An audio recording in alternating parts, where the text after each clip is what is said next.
ngày nayខ្ញុំបាទស៊ីធឿន នាងខ្ញុំស៊ីសា នឹងខ្ញុំស្រីលា យើងទាំង3នាក់នឹងធ្វើដំណើរទៅកាន់គម្រោងអង្គរសិរីមង្គលដោយចេញដំណើរពីផ្លូវផ្សេងៗគ្នានៅក្នុងក្រុងសៀមរាបដើម្បីបង្ហាញជូនពុកម៉ែបងប្អូនអំពីទីតាំងអង្គរសិរីមង្គលតោះទៅទស្សនាទាំងអស់គ្នា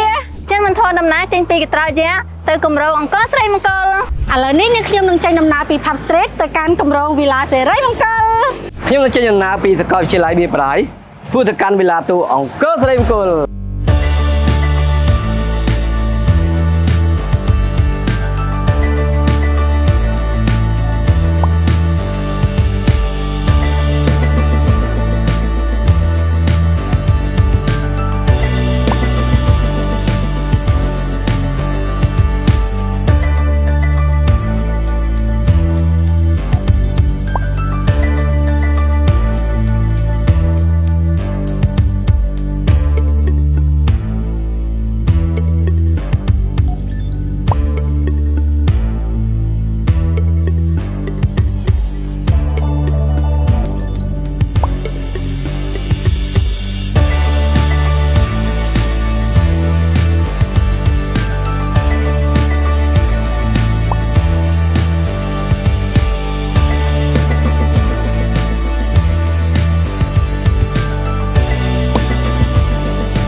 ឥឡូវនេះយើងខ្ញុំទាំងពីរនាក់បានមកដល់វិថីសម្ដេចបរនីហ៊ុនសែនហើយតោះយើងទៅបន្តទៀត Let's go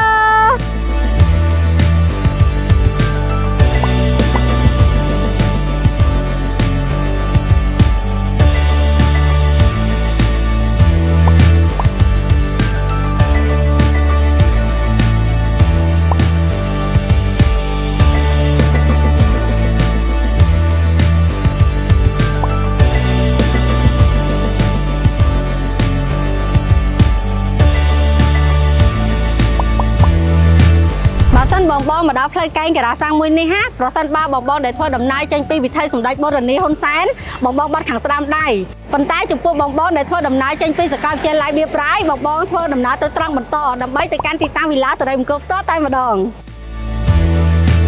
ឥឡូវនេះយើងមកដល់ផ្សារកបីរៀលហើយនៅទីនេះពិតជាអ៊ូអរខ្លាំងមែនទែនតោះយើងទៅបន្តដោយធ្វើការបាត់ខាងឆ្វេងដៃអូផ្លេចជម្រាបជូនបងផ្លូវដែលពួកខ្ញុំកំពុងតែជិះនេះគឺស្ថិតនៅក្នុងសង្កាត់កបីរៀលចង់ដឹងថាសង្កាត់កបីរៀលមានអីខ្លះកុំភ្លេចទៅទស្សនាវីដេអូបង្ហាញពីសង្កាត់កបីរៀលនៅក្នុងเพจអង្គរសិរីមង្គលទាំងអស់គ្នាចាពេលវេលាពិតជាលឿនខ្លាំងមែនទែនយើងបានមកដល់ផ្លូវបាត់ចូលគម្រោងអង្គរសិរីមង្គលហើយតោះឥឡូវយើងធ្វើដំណើរបន្តខ្ញុំពិតជាមានអំណរសាទរចំពោះអង្គរសិរីមង្គលខ្លាំងមែនទែនសម្រាប់ការចូលរួមជាចំណែកក្នុងការអភិវឌ្ឍផ្លូវថ្នល់មួយខ្សែនេះដែលជាប្រយោជន៍ដ៏សំខាន់ដល់សហគមន៍និងបងប្អូនប្រជាពលរដ្ឋធ្វើដំណើរចេញចូលបានយ៉ាងល្អ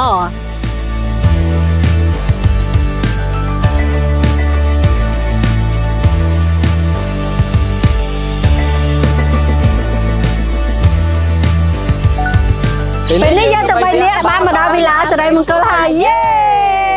ខ្ញុំពិតជាមានអារម្មណ៍ស្រស់ស្រាយខ្លាំងមែនទែនពេលបានមកដល់ទីនេះយើងទៅ3នាក់ពិតជាស្រឡាញ់ភូមិឋាននិងស្នាមញញឹមយើងចង់ចែករំលែកផ្ទះនៃក្តីស្រឡាញ់នេះជូនពុកម៉ែបងប្អូននិងមនុស្សជាទីស្រឡាញ់